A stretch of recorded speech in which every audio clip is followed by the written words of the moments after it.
What's happening, y'all? It's your boy, Jake Ryan. And you know what, man? I've recently had this new passion that's always been there. Uh, my love for skateboarding and extreme sports and, just sports in general. But one thing I always loved about skateboarding is it was an independent sport. Like, you didn't need to have a team of players. You didn't need to have a field or a court or a skate park. So when I was growing up, I didn't have a skate park in my town. That was built like 5 years after I started skating. And you didn't have to have a coach. It was just like a self-motivating thing that you could take your skateboard anywhere. And it was also like transportation, because I was just a kid. I didn't have a car. And it was just an easy transportation. Throw it in your backpack, carry it around, whatever. But the tricks, man, I just fell in love with these tricks. And I would just sit out in my driveway skating, learning all these flip tricks. And it was like 5 years into it that I finally ever went to a skate park. So I was never really too good at transitions. It took me a while to get used to that, and skating down ledges and hubbas and rails and bigger gaps and stuff, because I grew up really inspired by guys like obviously the Tony Hawk game was what got me into it. Tony Hawk's Pro Skater 1. I remember specifically I was playing the downhill jam level, and I just hit pause, and I was like, why don't I just step outside and learn how to actually skateboard? And I had like a banana board with space on it from like Walmart or Kmart, and it was not good. It didn't even have like a nose or a tail to get popped, but I was out there trying to ollie and ride around and do wheelies and stuff. And yeah, so that was my introduction to skateboarding. Tony Hawk's Pro Skater, the X Games. I'd say the X Games as a kid. That was my introduction to skateboarding. Of course, Bart Simpson, But yeah, that was it. And it's so funny because it was from about that point on. I remember I found a blind skateboard all chipped up, horrible grip tape. Couldn't even see the image on the bottom. It was so scratched up, like in a pile of garbage in my cousin's garage. And he was a rollerblader. He was a fruit booter. I'm just kidding. And he didn't skateboard. I was like, dude, what is this? Can I have this? Cause I'm a skateboarder now. And he's like, oh yeah, you can have that. It's like, I don't care about that. And it was game time, man. I learned how to ollie. I learned how to kickflip. I learned my manuals and all that jazz. I think I even got some footage of me skating that old deck. But yeah, man, that was it. That old chipped up, horrible skateboard. I loved it so much. It meant so much to me. And I'll just never forget that summer that I found that skateboard, and it was on. Because my homie, he had a World Industries skateboard. We were all in love with Flame Boy and Wet Willie. And yeah, man, it was game time. We were just skating. There was this old gas station. I still have dreams about this old gas station that was just vacant. And we would just skate there all the time, wax the curves, just get lost for hours with all the homies from the block that were like other skaters and BMXers and scooter kids and rollerbladers. Man, it was rad back in the day.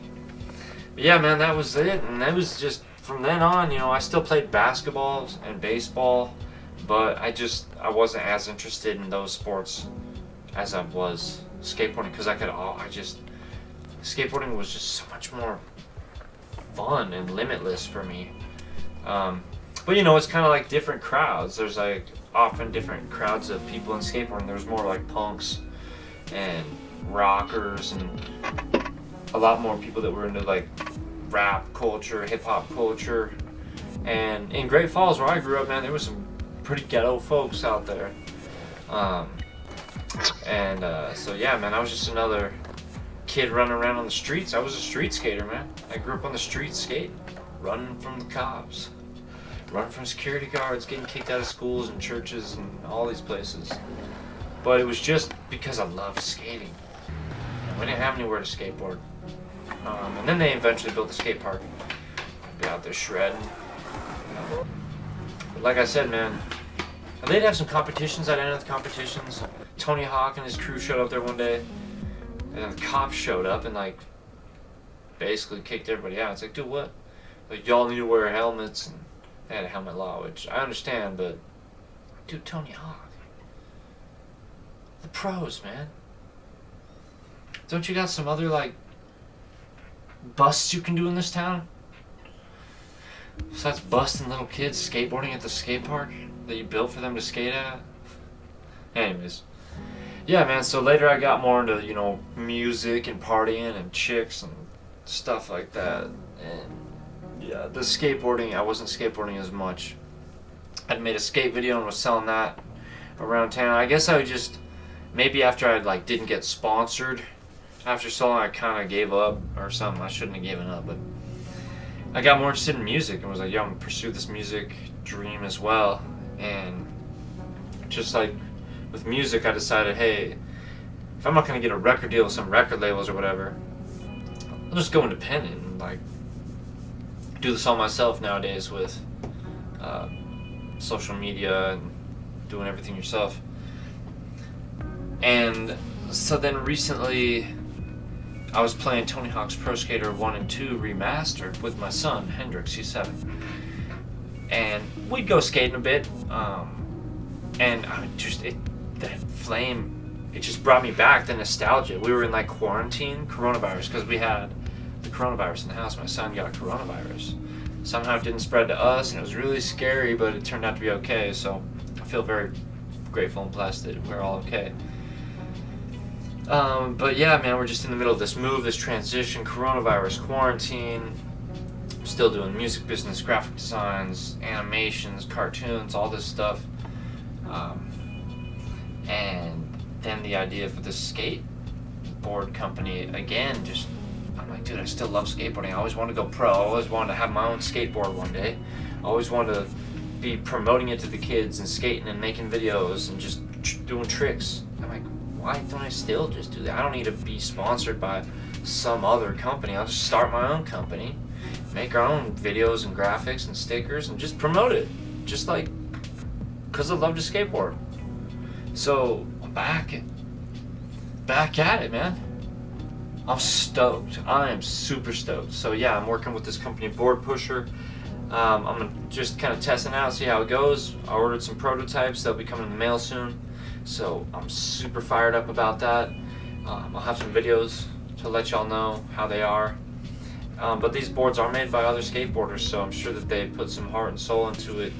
I was like, yo, as long as it's ain't some board that's like a hang-on-the-wall piece of art. But we are making really good art. That's the goal with it too, is to make some really unique art. So it could be hung up on the wall as a collector's item too. But yeah, man, it's all about skating and getting out there and actually skating and just the culture and the lifestyle. Because to me, skateboarding was, I was like, you know, if you ever felt like you didn't fit in anywhere, it was just like a place where I found refuge. You know, it was a place where I could be creative. I could outlet like my anger. I could go throw myself off something, try to do a trick and land and bail and slam hard and you know, get some energy out. There's a good creative outlet, you know, because there's a lot of trouble you can get in out there. And I was just like, man, I just want to do these tricks and go pro one day. Because, you know, you start doing some tricks, people get impressed, and you know, do some tricks, chicks dig it. So that's kind of, I wasn't just doing it for the tricks, I was doing it just because I wasn't doing the tricks just for the chicks. But yeah, man, make some friends. When I'd move to a new town, I remember this kid, you know, you'd always hear skater fag, skater fag. Like that was very common. And you know, there'd be like a lot of jocks or more like preps, you know, because even like, I would say there was always this rivalries sort of between like bikes and skaters and rollerbladers, but not really, because at the same time I was like, dude, I don't really care, like y'all cool anyways. We're just extreme sports, right? Like I said, man, I grew up like playing all these other ball sports. I might not have been as like preppy, like I didn't really like dress like that. I was more into like rock and roll and punk rock skating and music, and I didn't really care about, you know, if my jeans had holes in them or if they're dirty or whatever. I was just like, dude, I don't care. dude, I'm a skater. You know, I like to get fresh sometimes, but I'm a skater, man. So, yeah, man, I'm back at it. Soulfire Skateboards. Working on some shoes, looking into the wheel companies, and yeah. So anyways, I'm just stoked. I wanted to tell y'all again, because I got this new channel. Really excited about what is going to happen with it. So, thank y'all for tuning in. Catch you on the flip side. Peace out.